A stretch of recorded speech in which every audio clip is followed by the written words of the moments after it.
இல்லைன்னு காரணம் என்னன்னு கேட்டா அல்லாஹ் பதில் சொல்லணுமேன்றது பயந்தாங்க. நெசமாவே அல்லாஹ்வுடைய தூதரா இருந்தாங்க, நெசமாவே அல்லாஹ்வை நம்பினாங்க, நெசமாவே அல்லாஹ் பயந்தாங்க.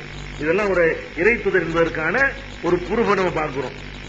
அதே மாதிரி பெருமானார் ஸல்லல்லாஹு அலைஹி வஸல்லம் கவனத்துக்கு வராமல் சஹாபாக்கள் சில தப்புகளை பண்ணிட்டு இருந்தாங்க. தப்புன்னா ரசூல் ஸல்லல்லாஹு அலைஹி வஸல்லம் பத்தி உள்ள அந்த நம்பிக்கையில தப்பு பண்ணாங்க.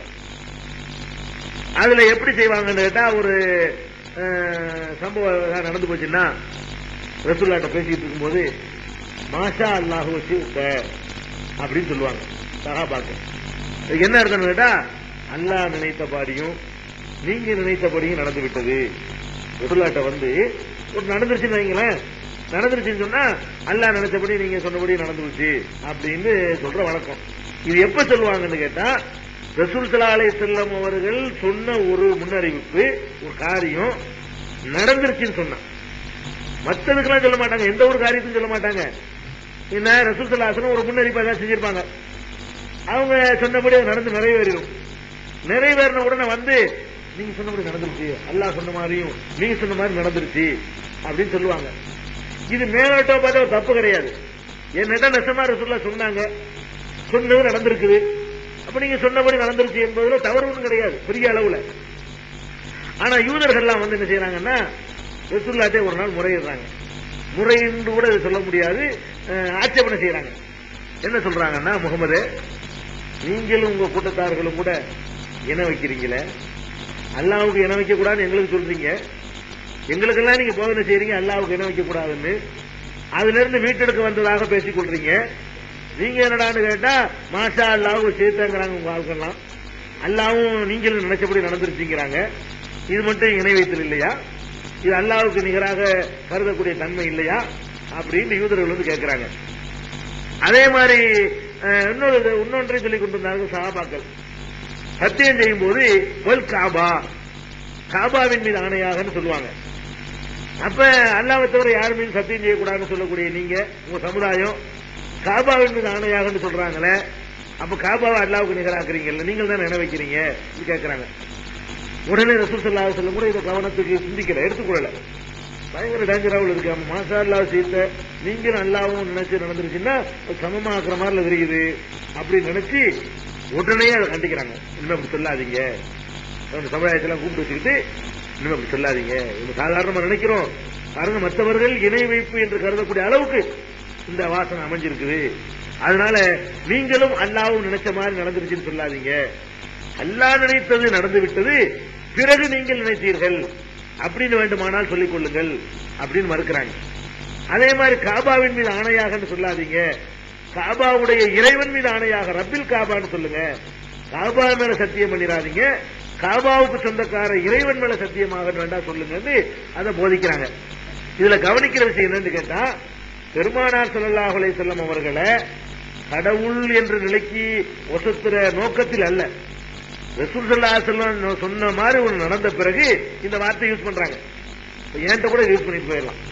நான் ஒன்று உங்களுக்கு சொல்றேன், நீ சொன்ன நடந்துருச்சீங்க சொல்ற வழக்கம் தானுங்க, நீங்க ஒண்ணு சரியாக நடந்து போச்சுன்னு வைங்களேன், உடனே ஒடியாருவாரு சொன்னபடி நடந்துருச்சீங்க அப்படின்னு சொல்லி, இது ஒரு சாதாரண ஒரு வார்த்தை தான்.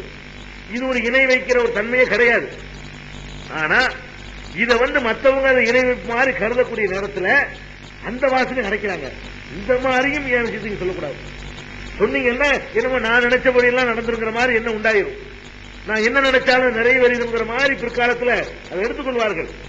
இப்பவே எடுத்துக்கொண்டிருக்கிறாங்க யூதர்கள் அப்படின்னு சொல்லி பெருமானார் ஸல்லல்லாஹு அலைஹி வஸல்லம் ஆன்மீகத்தினால கிடைச்ச அந்த அந்தஸ்தை வந்து துஷ்பிரயோகம் பண்ணல, அதை மிஸ்யூஸ் பண்ணி அதை மேல எப்படியாவது தன்னைய வசதிக்கணும்னு ஆசைப்படல. இது அவங்கள்ட்ட காணக்கூடிய ஒரு தனித்தன்மை. இதுக்கு மேல ஒரு அடிஷனலா ஒரு தன்மை இருக்குது. என்னன்னு கேட்டா யூதர்கள் வந்து விமர்சிக்கிற அளவுக்கு அவங்க தயாரா இருந்தாங்க. எந்த எதிர்கருத்து கொண்டவர்களா இருந்தாலும் தைரியமா வந்து அவங்க வந்து கேட்கலாம். நீங்களும் விளைவிக்கிறீங்க ஒரு ஆட்சி தலைவர்கிட்ட வந்து கேட்கிறதா இருந்தா எவ்வளவு தைரியம் இருக்குன்னு அந்த அளவுக்கு இடம் கொடுத்தா கேட்க முடியும். அது தனியாக இந்த சம்பவத்திலிருந்து விளங்கக்கூடிய ஒன்று. அதே மாதிரி இந்த உலகத்தை விட்டுருவாங்க, ஆன்மீக தலைவர்கள் இந்த உலகத்தில் அதை செய்யணும் இது செய்யணும் சொல்றான்னு வைங்களேன், நாளைக்கு சாயம் வெளுத்து போயிடும். ஒருத்தர் வர்றாரு, உனக்கு இந்த அடுத்த வருஷம் குழந்தை பிறந்துரும் நான் சொல்றேன், பிறக்கலன்னா வெளுத்து போயிரும்ல, ஒரு வருஷம் தான் தாங்கும் இந்த பொய். அடுத்த வருஷம் குழந்தை பிறந்திருப்பான்னு சொல்லிட்டு வைங்களேன், அது எது வரைக்கும் தாங்க இந்த பொய்? ஒரு வருஷத்துக்கு தாங்க. ஒரு வருஷத்துல அவனுக்கு குழந்தை பிறக்கணும்னு வைங்க, திருட்டு ஆட்கள் போய் சொல்லிட்டு போயிட்டான், ஒரு வருஷம் தெரிஞ்சு வெளுத்து போயிடும். ஆனா மறுமை விஷயத்துல எவ்வளவு பொய் அடிச்சு விடலாம்ல? பொய் சொல்வதாக இருந்தா இன்னொரு உலகத்துல யாரும் பார்த்தா அது வெளுத்து போவாது இந்த உலகத்துல. அப்ப அந்த விஷயத்துல என்ன செய்யலாம்? ஒரு பொய் சொல்வதாக இருந்தால் அங்க நான் பாத்துக்கிறேன், கடவுள்கிட்ட நான் தாங்க அங்க வாங்க பாத்துக்கிறேன் அப்படின்னு சொல்லி எவ்வளவு நாங்க அடிச்சு விட்டோம். அந்த விஷயத்தில் தான் ரொம்ப ஏமாற்ற முடியும். மக்களை ஏமாத்துறதா இருந்தா துன்யா விஷயத்துல ஜாஸ்தி ஏமாற்ற முடியாது. ஏமாத்தினா கூட உடனே கொஞ்ச நாள் இல்லாட்டி கொஞ்ச நாள் நினைஞ்சிரும், வெளுத்து போயிடும்.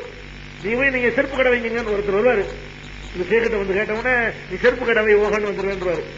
இந்த ஆள் சொல்ல கேட்ட அவங்க செருப்பு கடை நின்று தெரியாது அவனுக்கு, ஜவுளி கடை வச்சு செருப்பு கடை வைக்க சொல்லி அவன் செருப்பு கடையை வச்சு ஓட்டாண்டிய தெருவில் நிற்பான்ல, அப்ப தெரிஞ்சு போயிடும் சொன்னது உலர் இருக்கிறான்னு சொல்லி விழுத்துரும் உலகத்துல. ஆகிரத்துக்கு விஷயம் இருக்கு பாருங்க, அதுல எவ்வளவு நாளும் உலரலாம், எப்படி வேணாலும் அடிக்கலாம். நீங்கள் ஒழுங்கா நடந்து கொண்டீர்களே ஆனால் உங்களை கையை பிடிச்சு நான் சொர்க்கத்தில் கொண்டு சேர்த்துருவேன் சொன்னா அது எங்க ஒழுங்கா போகுது? உலகத்துவே ஆசைப்பட்டவரா இருந்தால், இறை தூதரா இல்லாம ஒரு ஏமாத்துக்காரரா இருந்தால் இப்படி எல்லாம் சொல்லி ஏமாத்தலாம்ல? மறுமை விஷயத்தை எவ்வளவு சொல்லலாமுங்க.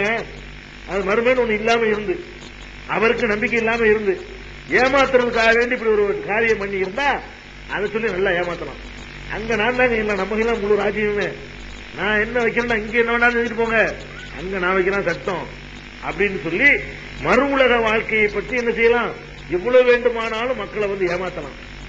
பெருமானார் ஸல்லல்லாஹு அலைஹி வஸல்லம் சொல்றாங்க, நீங்கள் மோசடி செய்து, ஒட்டகத்தை மோசடி செய்து, ஆட்டை மோசடி செய்து, மாட்டை, அதான் அந்த காலத்தில் சொத்துங்கிறது ரூபா பணம்லாம் கிடையாதுல்ல, இதுதான் சொல்ல முடியும் அந்த காலத்தில்.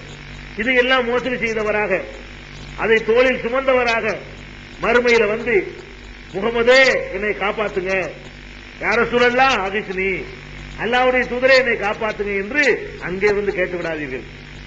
அங்கே என்னால் எதுவும் செய்ய முடியாது. செய்யறதா இருந்தா இங்கதான் இதான் என்னால செய்ய முடியும், உங்களுக்கு அங்க என்னால் எதுவும் செய்ய முடியாதுங்கிறாங்க. ஏமாத்துறவனா இருந்தா அதைத்தான் ஏமாத்துவான்.